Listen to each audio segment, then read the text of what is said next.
Hello, I am the Chronicler. Welcome, or welcome back. Today is a magnificent day. I hope you enjoy Chapter 6. Please give a like and subscribe. Now, let's get into it.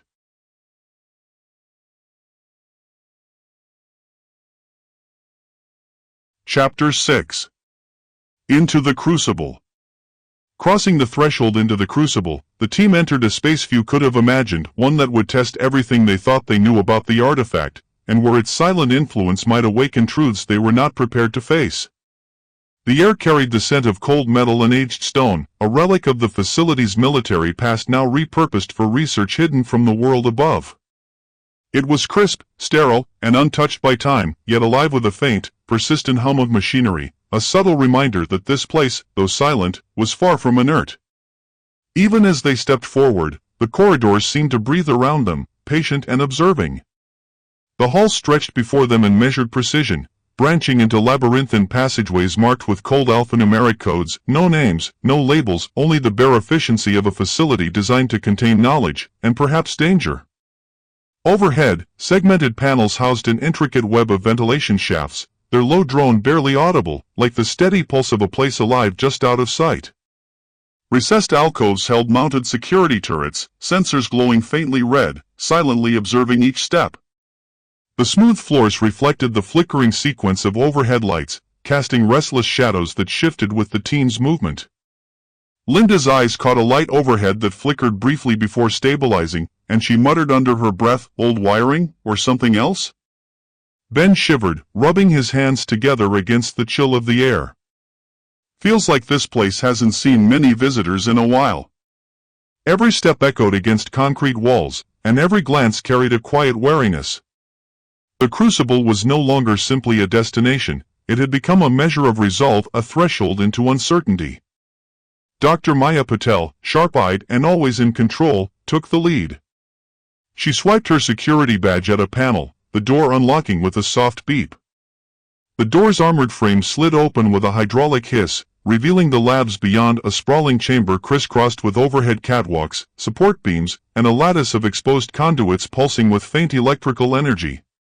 Reinforced blast doors stood ready on opposing walls, a fortress within a fortress. "This way," she instructed, her tone steady and unwavering. "We need to secure the artifact before we do anything else." Riley Farrow, uneasy as always when in the presence of the artifact, glanced at Ben Varga and Linda Kiley, then at Dr. Holland Carter, who surveyed the surroundings with a quiet intensity.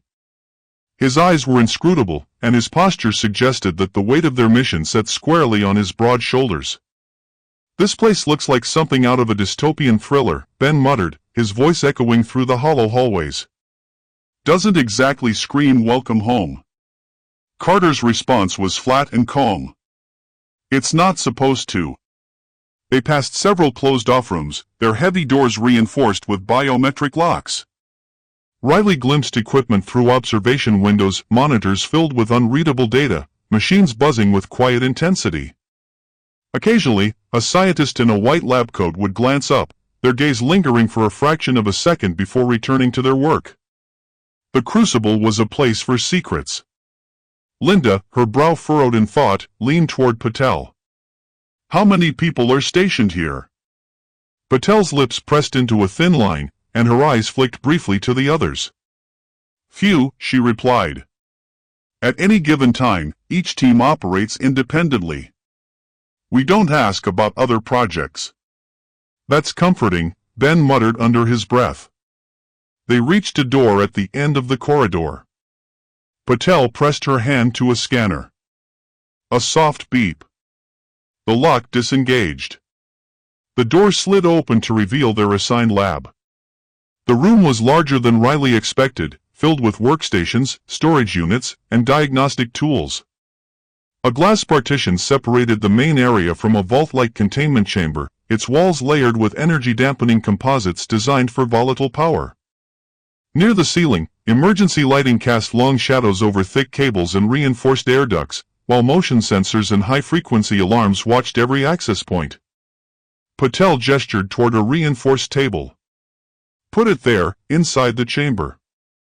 Riley hesitated briefly before setting the artifact down. The moment his fingers left its surface, its glow dimmed slightly, as though aware of its new surroundings. He exhaled, stepping back. Patel's voice softened as she stepped closer. It's safe here, for now. We'll keep it that way. Carter's gaze briefly flicked to Riley, steady and unexpectedly warm. You're doing fine, Riley. This isn't just about the artifact, it's about you, too. Riley met his eyes, a flicker of relief crossing his face. Thanks. Means a lot coming from you. The energy in the room seemed to shift, the silence deepening. Carter, ever the pragmatist, ran a hand through his hair. All right. Now can we talk about what just happened out there? Linda crossed her arms, her voice cutting through the stillness. You mean the part where mysterious figures tracked us, shut down our transport, and vanished? Yeah, that part, Carter replied flatly. We had a run-in with something that defies everything we thought we knew. Riley rubbed his temples, the weight of it all pressing down on him. They knew about the artifact. More than that, they expected us. That figure, he wasn't just watching. He was gauging it, maybe even testing us. Patel nodded, her face hardening with concern. They understand this technology, whatever it is, on a level we don't. Ben, uncharacteristically quiet, spoke up, his voice slow and thoughtful. I think they wanted to take it, he said cautiously. That device looked like a weapon to me, but they let us go. Why? Carter frowned, his jaw tightening. So what's their game? Riley's gaze drifted to the artifact. Why would they want it? What's its purpose? A tense silence filled the room, the quiet of the lab equipment almost deafening in the stillness. Linda broke it, her voice low and determined. Then we need to figure out the artifact's purpose, why it reacts to Riley, and how he can control it. No more guessing. Patel moved to a console, her fingers flying across the interface with practiced precision. Agreed. First, we analyze everything, energy output, molecular composition, any patterns in its emissions. We approach this like scientists. Riley, rolling up his sleeves, met her gaze. Let's get to work.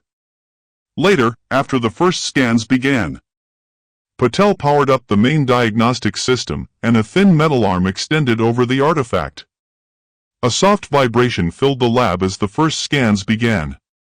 The monitors flickered to life, feeding streams of data across the screens, some of which Riley couldn't even begin to understand. We're looking at high-energy emissions, Patel said, her brow furrowed in concentration.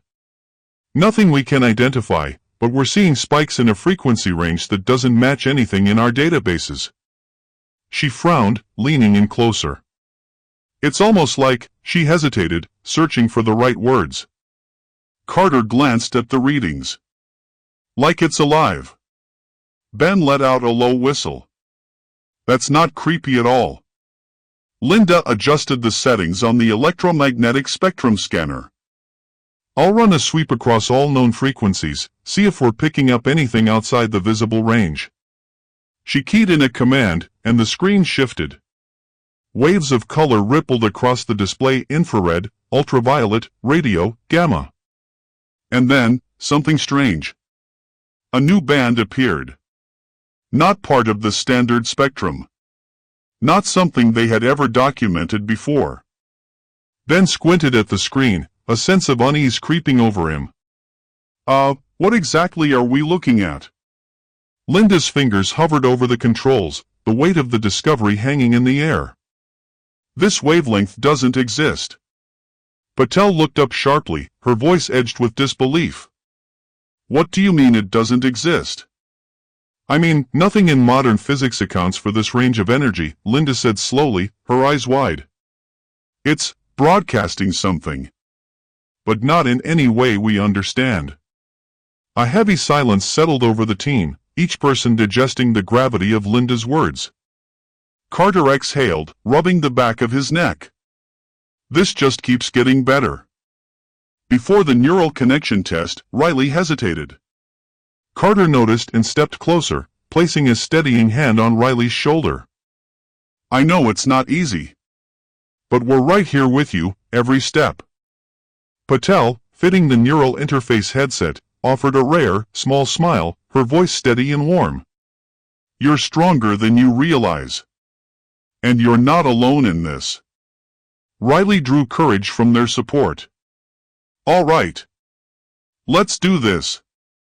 Patel brought over a neural interface headset, the kind used for brainwave monitoring. She adjusted Riley's sleeves, her touch brief but grounding, then attached the small electrode patches to his temples and hands. Her voice softened, a gentle undertone beneath her usual precision. Okay, Riley. Just focus on the artifact. Try to recall what you felt before. Riley inhaled slowly, eyes locked on the artifact as he imagined extending his hand toward the artifact. The moment his thoughts brushed its surface, the monitors spiked. Ben leaned forward, eyes wide. Whoa! Seeing this? Patel's eyes narrowed at the screen. His neural activity just jumped, specifically in the areas tied to memory and spatial awareness. It's like his brain is trying to place something. The artifact pulsed. And Riley saw a city of obsidian towers. Twin suns burning in a crimson sky. A voice, not his own, whispering a name. Then, the lab snapped back into focus. Riley gasped, yanking his hand away. I saw something again. Carter's gaze was steady, unwavering. He moved closer, voice quiet but firm. You're not alone in this. We'll figure it out together. Patel's voice was warm and steady. Whatever you saw, we face it as a team. Riley relaxed just a bit, appreciating their presence. Thanks. I needed that more than I realized. As the team processed the results, Riley glanced at the steel walls of the Crucible. Something about this place felt wrong. This place, he murmured, his voice almost a whisper. It feels abandoned. Like the people here don't actually control it anymore. Carter's jaw tightened, his eyes darkened with suspicion. Then let's hope we do. The Crucible, in its quiet and measured vigilance, seemed to wait, its long-forgotten secrets poised to meet those who had dared to cross its threshold. And none could know how the artifact's presence would ripple through the nights to come. And so, across lands and ages, these threads of truth weave together. The Chronicles await those who listen carefully. Stay connected to every revelation, subscribe, hit like, and journey with me as history unfolds.